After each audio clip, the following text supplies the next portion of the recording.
Detroit has been the most underrated contender. Nobody ever expected that Detroit to be number one.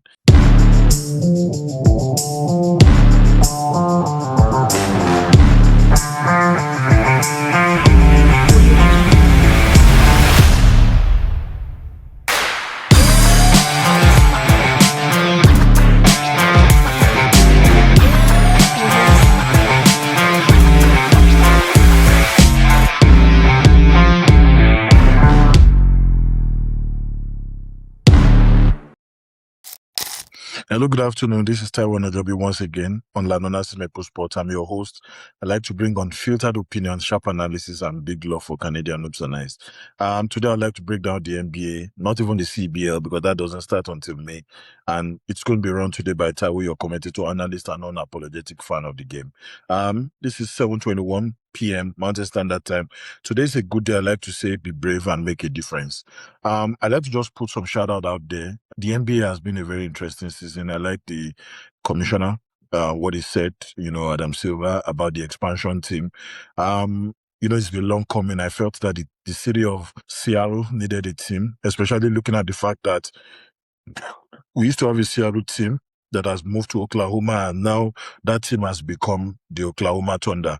So Seattle deserves an expansion team, and they're looking at, investing billions of dollars to be able to get a basketball team for the city of Seattle. One of that team that has been long abandoned is the city of Vegas. Las Vegas also deserves a basketball team. They need a team to be able to at least help that city to be able to challenge. And presently they have an hockey team, which is the Vegas Knights. And, they need a basketball team in that city as well. So the good thing is shout out to Adam Silver and the board of directors for making sure that those two cities are considered, the city of Seattle, Washington, and also the city of Vegas, to have at least basketball teams there to be able to represent them the right way, and also help the league in their expansion, growth as well.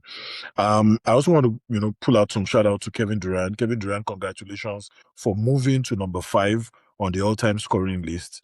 It's not an easy feat. A lot of people are saying that for you to have been in the league this long, it means that there's something special about you. I'm amongst those people saying that, yes, there's something really special about you for you to be in your 19th season and you're playing at this level, and you have been able to go ahead of Michael Jordan to be number 5 in the scoring list. Shout out to you, and continue to, give us those good numbers, helping the city of Houston Rockets, perform at a very high level. Thanks for doing that as well. When he moved above Dirk Nowitzki and it was number 6, it was looking like he won't be able to reach that milestone this season, but he was able to do it with just 6 to 7 games to the end of the season. He has been able to move to number 5 on the all-time scoring list. Shout out to you, Kevin Durant. Continue doing what you do, and God bless you as you continue to play at a very high level. I also want to give some fair congratulations to James Harden. A lot of people look at him as an unserious person, but I feel that guy is one of the most hardworking basketball players. For him to be in the league for this long and is still able to go into teams and still become a major factor in making sure that team is competitive enough, it means that there's something special he's doing even in the off season. It means that he's a very, he's a very tough player, to match up with. He's been able to bring the step back 3, scoring at a very high level on 3-pointers, and he's helping everything that he goes to. Unfortunately, he has not won a championship yet, but he's still a very good player. Presently, he plays with the Cavs. My heart was a bit broken when he left the Clippers, but I'm happy for him as he has gone to the Cleveland team and is playing alongside Donovan Mitchell. I wish him the best as they continue to build something different in Cleveland, and hopefully they're able to get it done. However, he has moved to number 9 on top 10. The idea is top 10 everywhere. So he has moved to number 9 on the list of all-time great scorers within the league. With the way he's playing, he still has a few years. He still has like 2 or 3 more years to be able to clinch year 20. And it means that he can still score at a very high level within those 3 years and move up the ladder. Those are the only 2 active players apart from LeBron James that are top 10 in the scoring list. And I like the way that they are motivating each other. There's one part a lot of people have forgotten. Oklahoma City once drafted James Harden and also Kevin Durant, And that's why you now have two of those same players in your top 10. It means that there's something about the Oklahoma Thunder team, and they are just, they have just been the most recent champions as well. So a lot of interesting things are still coming in the NBA league. But I just felt that I should give this shout out before I go deeply into my analysis.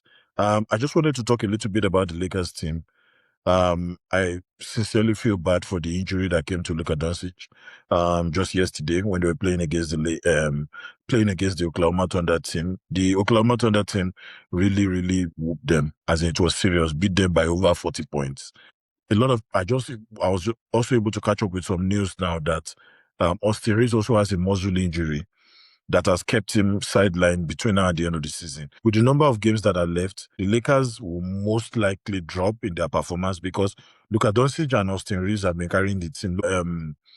LeBron James cannot do it alone. Those are the two guys that have been carrying the team, and both of them are injured in this same match. So it means that they'll probably have to use their supporting cast between now and the end of the season. They'll most likely drop from the third seed, because the way they lost against the Oklahoma City Thunder shows that those two guys are the pillars of the team. Luka Doncic has an hamstring injury, and that will keep him out. I'm not sure if he's going to be able to start, in the postseason when they get to the playoffs, but they have done enough to be able to qualify for the playoffs. And with the way things are going, I feel that he should be able to come back at some point in the playoffs. The same thing with Austin Reeves. But with the supporting cast they have now, I don't think even the coach can galvanize those boys to be able to challenge and still keep that third position. This is an opportunity for teams like Houston Rockets, Denver Nuggets to climb up, and maybe a Lakers would drop from third position to maybe like sixth. I'm just thinking out loud, but those are the two pillars, and they are both injured. Austin Reeves and Luka Doncic. Also, I wanted to talk about the fact that Luka Doncic's agent sent a letter to the NBA telling them that they wanted an exception to the 65-game rule.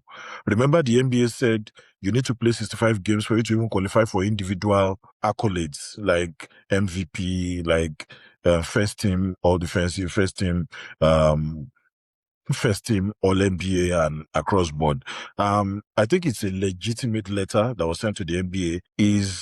He had his second child in December, and he traveled out of the US just to be with his newborn babies just for 2 days, and he was back by December 6th. He was back 2 days after to help the Los Angeles team to continue their quest in the December matchups that they had, and he has helped the team really well. So I feel that the National Basketball Players Association should push that narrative. Presently, he's the top leading scorer in the league. Most likely, SGA will go above him because SGA just came back and is stronger and is playing at a very high level. But as we speak now, with the number of games that are left between now and the end of the season, some teams have 5 games left. Luka Doncic is leading the league in scoring right now, and injury has always been a problem for him. He will most likely finish second or third in the scoring list because he can't play any games between now and the end of the season, and it's quite unfortunate. So that being said, SG will most likely come up for scoring list, and at least he will have a legitimate reason to be able to have those 2 days being considered in the concession with the letter that was sent to the NBA commissioner for them to review and allow him to be able to compete at a neutral level for individual accolades within the season. At least this is an MVP season for him. He has really dropped a lot of weight. It shows that he has personally made a lot of personal sacrifices as well to help the Lakers still get to where they are. So now that we have that all out of the way, let's go into what I consider my Lanonas' basketball ranking update. What is really happening in the league now? That's what I consider it, and that's what I call my analysis today. What is really happening now in the league?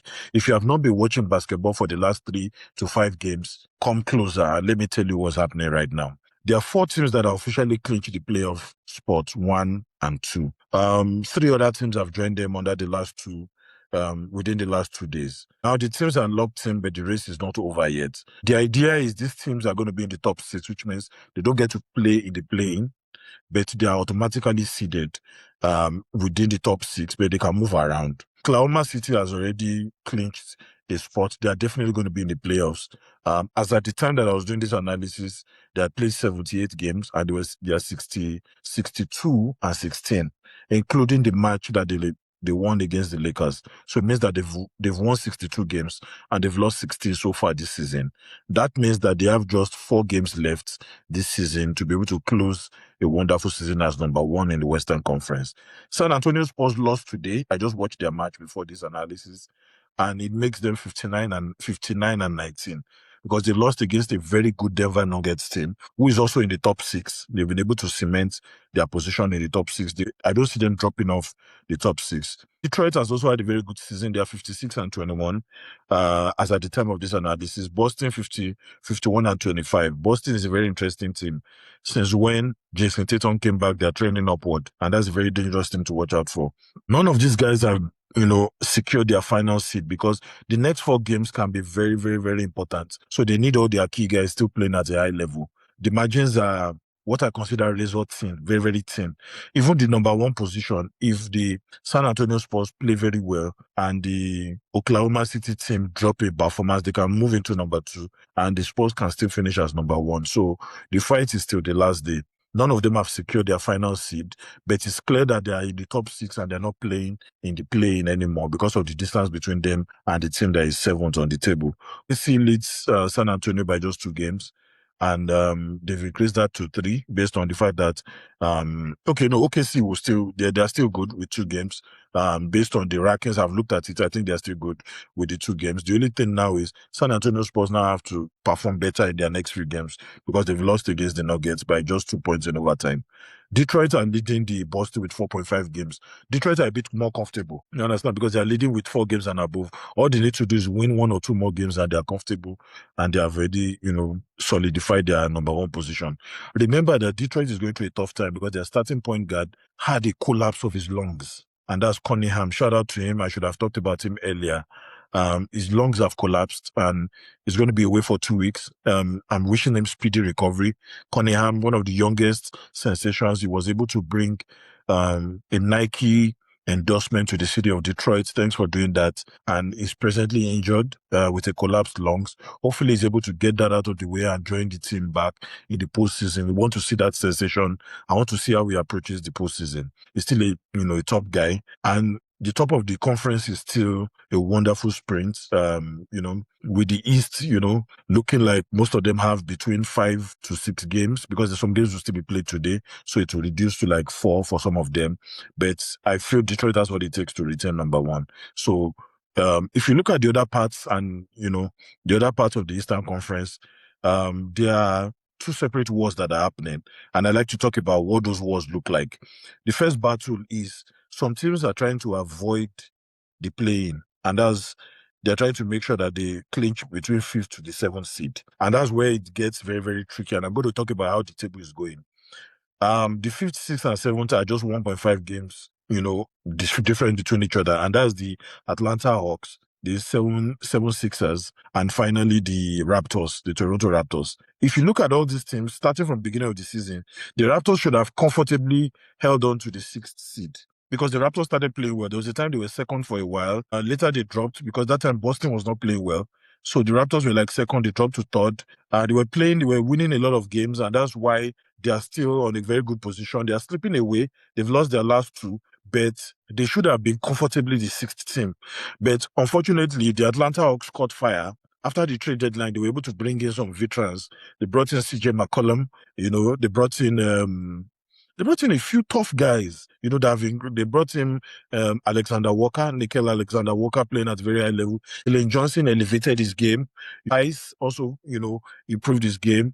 CJ McCollum became the automatic leader of the team and they're playing at a very high level. And all those changes have made the team a better team now. And that's why they're also fighting for 5th to 7th. That's where the first battle is. The best momentum for me in this group is the Atlanta Hawks. They've won 44 games, they've lost 33. This is a team that, at the time they sold Trae Young, we thought that they were not going to survive this season. But a new energy has come since when CJ McCollum came. I watched their game against Boston. They were playing very, very well. I like what I'm seeing. They have the best momentum. They've won 8 of their last 10. Their second game, after losing against Boston, they won against Boston in a very, very tough game.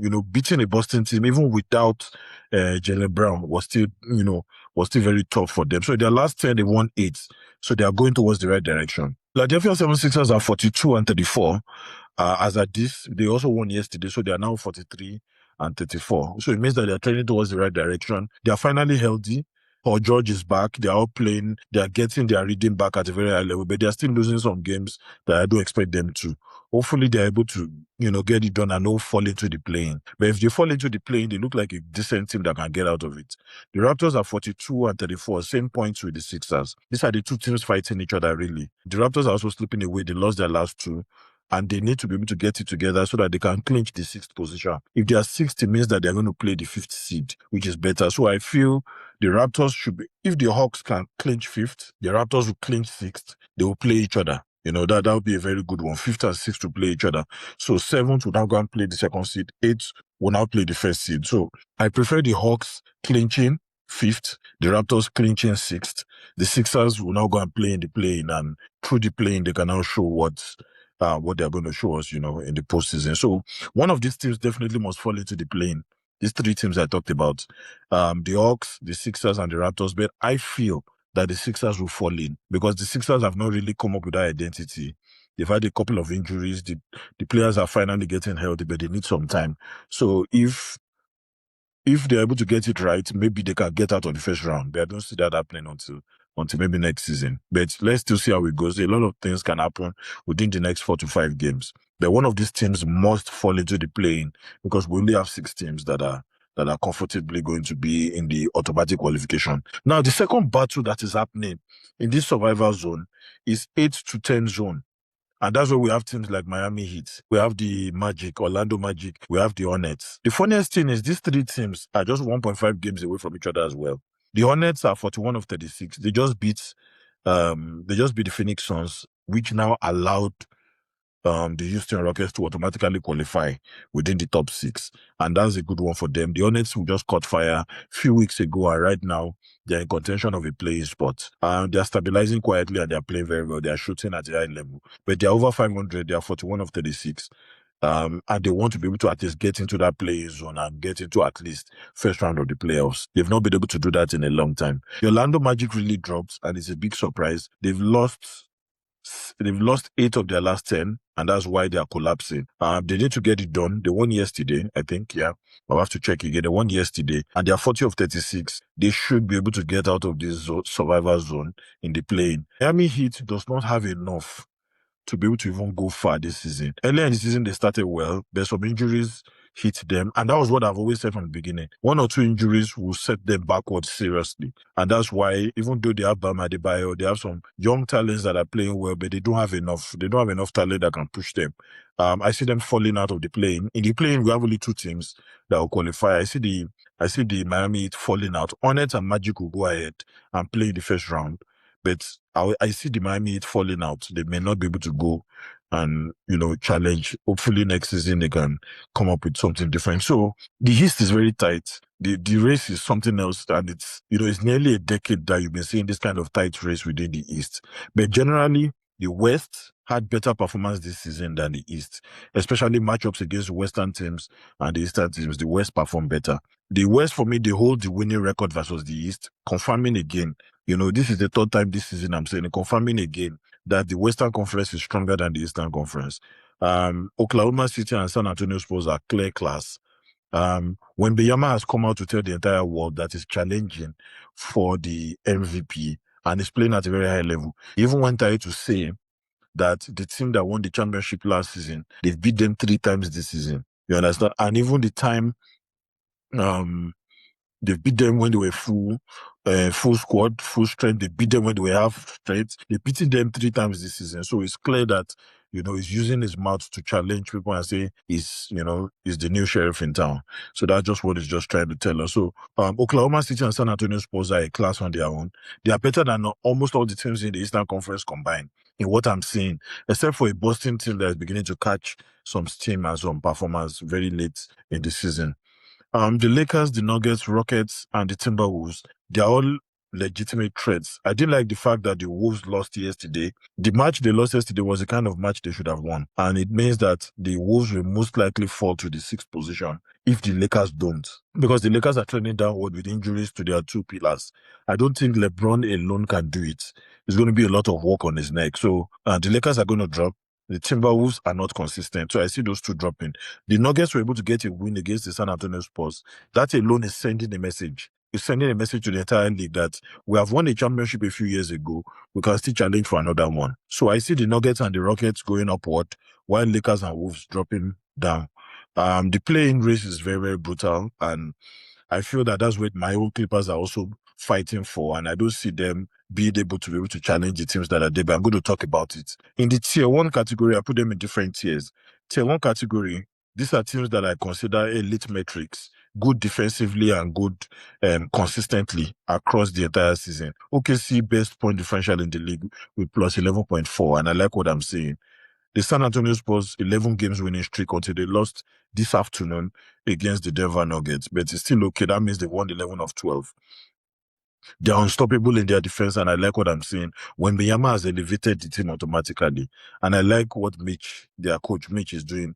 Is doing a very, very good job. Shout out to him.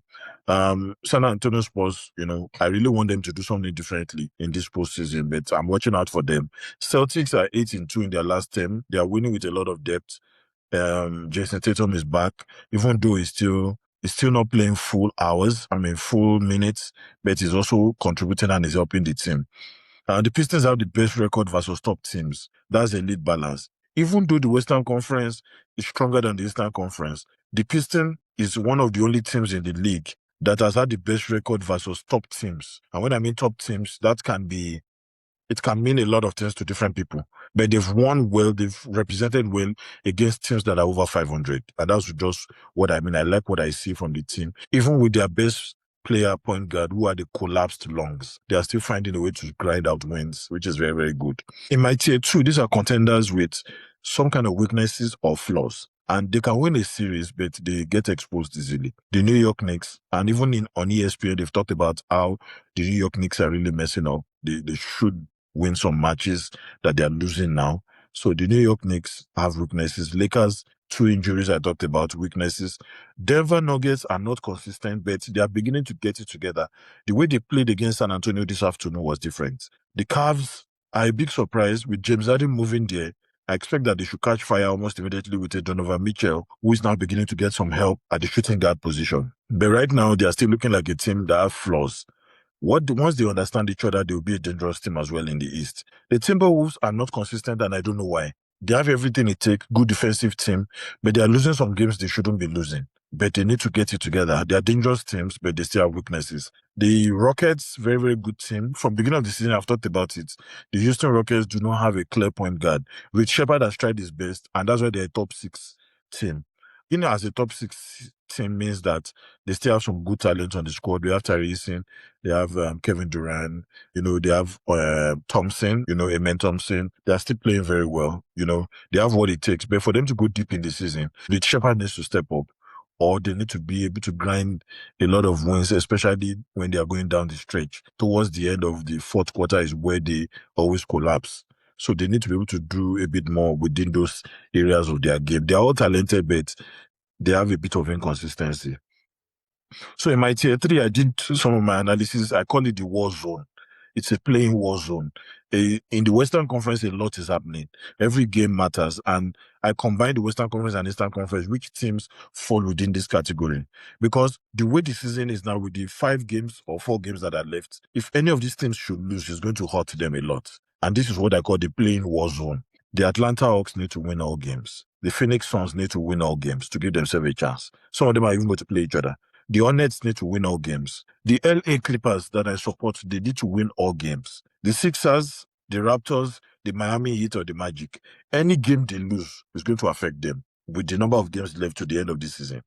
Now, we cannot talk about the rising Hawks. Atlanta Hawks have been very, very outstanding. CJ McCollum, a good leader on that team, is shooting very, very well since when he left Washington. Now he's helping the team to be much better. The Sixers are rising up because those injured guys are coming back. Paul George is now helping the team. He has served the suspension and is also back. Now, some teams are collapsing. The Orlando Magic and Miami Heat. Those teams are collapsing. They need to sit up for them to even give themselves a chance. Now, the tier 4 are the teams that they've already gone, they are not in the playoff season, but they can now make life difficult for other teams that are fighting to even qualify.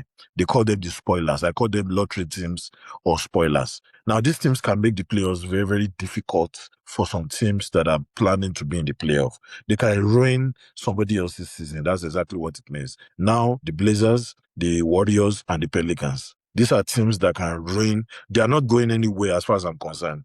The Warriors are also in the play-in, but they are not going anywhere as far as I'm concerned because they don't have a strong squad that is deep enough to push them. But they can spoil life for another person. So the Blazers, Warriors, and Pelicans, watch out for them. You need to play. You need to come up with a strategy to beat them. They are not going anywhere, but they are ready to spoil the party for some other teams. Injury team is the Bucks, Grizzlies, and Mavericks. Dallas Mavericks, they are not going anywhere this season. They've regressed. They've had a lot of injury problems. The Milwaukee Bucks now are going through a tough one. The league is now investigating them on the reason why they are not playing Giannis. The team has said Giannis is injured. Giannis has said that he's not having any injury. He's just saying otherwise. So right now they are getting a different information from Giannis. A different information is coming from the club. So they are presently being investigated to be sure Giannis is not being benched because of injury, or maybe they are shutting him down for the season because they are not qualifying. They are already out of the playing. They can't even qualify this season. So what's the use playing him? A lot is going on in the Milwaukee Bucks, and I feel that they may just begin to trade or think of a way to trade Giannis because they've done everything to try to keep him, but I don't think they have what it takes to keep him. So they have to find a way to just trade Giannis Antetokounmpo. He doesn't look happy there. And this season now, he'll be hearing a lot of names of his counterparts challenging in the postseason, and he'll probably be on vacation watching his colleagues play. Nobody wants to be in that situation, especially looking at the fact that the last 4 to 5 seasons he has been playing at a very high level. He has been at least the best top 3 players in the league for the last 4 to 5 years, and your team is not even going beyond the first round. This season, they're not even qualifying for the postseason. It's very bad. Some teams are historically bad defense, and this season was not different. They defended badly this season, and that's why they're not even anywhere close to the play-in. The Utah Jazz, they are going through rebuilding. Wizards going through rebuilding, and the Sacramento Kings. Those 3 teams, we had high expectations from them, but they couldn't just get it done. And that's why they are considered the weakest defensive team so far. In my analysis, I looked at the team that is catching some steam based on the last 10 games, based on their streaks, which team is cold and which one is hot. The teams that are heating up are the San Antonio Spurs, even though they lost this afternoon by only 2 points in overtime. They won 11 straight, which is good. Celtics 8-2 in their last 10. Hawks 8-2 in their last 10. The Clippers 8-2, even though the Clippers are in the play-in, they have a lot of work to do to even climb into the playoffs. The 76ers also won 7 of their last 10 as well. Now, some teams are cooling down and they're going backward. If they are not careful, they're out of this postseason. Orlando Magic won 2 of their last 10. Heat has won 2 of their last 10. Miami Heat. The Hornets are inconsistent in their late game execution. They've done well in the last few weeks to even climb up and find their way into conversations of other teams. And in fact, their win against the Phoenix Suns was a big surprise for me, showing that they can make some noise in the postseason. But they need to quickly sit up, and the next 5 games must be different. The Utah Jazz, historically bad defense, but they are rebuilding. A lot of their top players, even JJJ, had to go for a surgery to repair some issues that he has, and he won't be playing this season as well. So they've done some trades of players that will be coming back for them next season, and I feel that they'll be very dangerous next season. So they are probably just rebuilding, and that's why they're not doing much. Now, there are some of the questions I just keep asking, and I want you guys to give me some of the answers in the comment section. Let's keep this conversation going. Can Oklahoma City hold off the Spurs to the number 1 seed?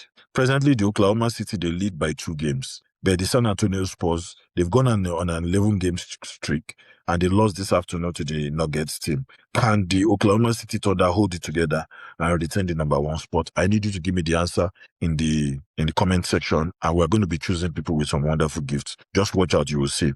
My second question is, will the Sixers jump into the top 6? The Philadelphia 76ers, do you think they have what it takes to jump into the top 6 of the Eastern Conference? They're only 1.5 games behind the Atlanta Hawks. Can they jump into the top 6? Put the answer in the comment section, and we're going to reach out to you. Don't worry. Just let's make it count. My third question is, are the Lakers real contenders this season? Remember that there are 2 injuries. They are 50 and 27. They also have 50 wins, and they've been 24 and 2 versus the bottom 10 teams. So I can form an argument that the last couple of teams that they've been beating are not strong teams. So who is the team they are beating? They've not beaten any strong team within their last. The first strong team that was going to test them was Oklahoma City, and that was too much for them to handle. 2 of their key players got injured even during that match, and they lost by over 40 points. Their record versus elite teams is the real concern for me. So just look at it. Are the Lakers a real contender? Go to my comment section and put the answer there, and you have what it takes to win a gift from the Lanonasis hierarchy as well. My fourth question, can the Wolves fix their offense? The Timberwolves are losing some games they shouldn't lose. They are 6 and 4 in their last 10, but they are still inconsistent. Can they fix their offense and get it going in the offseason? Give us the answer in the comment section. My last question is, will the Clippers catch the Suns for 7th position? Because they still have what it takes. The division record may just decide it. You understand? So can the Clippers still catch the Suns for the 7th position? Because if they are 7th position, it means that they just play 1 match in the play-in. Instead of where they are now, they have to play 2 matches to get into the play-in. You understand? So as it is now, just let us know, will the Clippers catch the Suns for 7th position? Whoever, has the answer, put it in the comment section and we're going to reach out to you. Now, I try to do what I call an updated playoff picture. It just gives you an idea based on my current standing, what the playoff picture will look like. Western Conference, from what I've done in my analysis, OKC will be number 1, Spurs will be number 2, Lakers number 3, Nuggets number 4, Rockets number 5, the Wolves will be number 6, Phoenix Suns will most likely be 7 and playing. Blazers, the Blazers team will most likely be in the play-in as number 8. That's the team in Oregon. Then we also have Clippers will be 9th, while the Warriors will be 10th in the play-in. The play-in is going to be very tough because these are top teams. You have Phoenix Suns, you have Blazers, you have Clippers, and you have Warriors, all in the play-in. It's going to be a tough one. My Eastern Conference picture looks like the Pistons number 1, Celtics number 2, Knicks number 3, Cavs number 4, Atlanta Hawks number 5, Philadelphia 76ers number 6. The Raptors will be 7th in the play-in. That's my own look. I mean, I may be wrong, but that's my own outlook. Hornets will be number 8, and Magic will be number 9 in my play-in. And number 10 in my play will be Miami Heat. So let's see how it goes. And for me, some of the simple takeaways I just put down, and I just felt that I should put it out there so that you guys will see. The East is where the battlefield is. Every night between now and the end of next week is going to change the standings. Everything I've talked about can change within the next 2-3 games. But it's the East that those changes will happen. OKC and San Antonio are the 2 best teams in basketball right now. Those 2 teams are going to battle it out. I don't know who's going to come out of the West. But San Antonio Spurs and Oklahoma City, they are the best team in basketball right now. Write it down somewhere. Boston is peaking at the perfect time. Jason Tatum came back at the right time, and Boston is coming up, but still not as good as OKC and San Antonio. Detroit has been the most underrated contender. Nobody ever expected that Detroit would be number 1 in the Eastern Conference. These are takeaways from the entire season. Now, the middle seeds are unpredictable. It's very volatile everywhere. Western Conference, Eastern Conference, the middle is changing really. So I'm really watching those matches closely between now and the end of the season. The play-in will be the most watched chaos because we have a lot of good teams in the play-in. We have Clippers sitting in the play-in. We have Warriors that are champions, in the play-in. We have good teams that are in the play-in. We have Orlando Magic, we have Miami Heat. These are top teams that are going to be in the play-in this season. But I want to see what happens there. We have 3 teams that have defensive that are so bad, and it's going to shape the draft for them. They're going to get draft capital as a result of this, and most of them planned for it. Utah Jazz, the Wizards, and the Sacramento Kings. They've been very poor this season. They don't have defense. So they're probably going to be looking at what they would do in the draft night and try and just get some advantage. So I'm done with my ratings. Thank you very much for staying till the end. I'd like to say, please give us your comments, give us your likes, and continue to share. Let's grow the channel as much as we can. Thank you very much for everything you do. We are here every day giving you sport analysis because you made yourself available to watch us. Thank you, and God bless. Enjoy the rest of the day.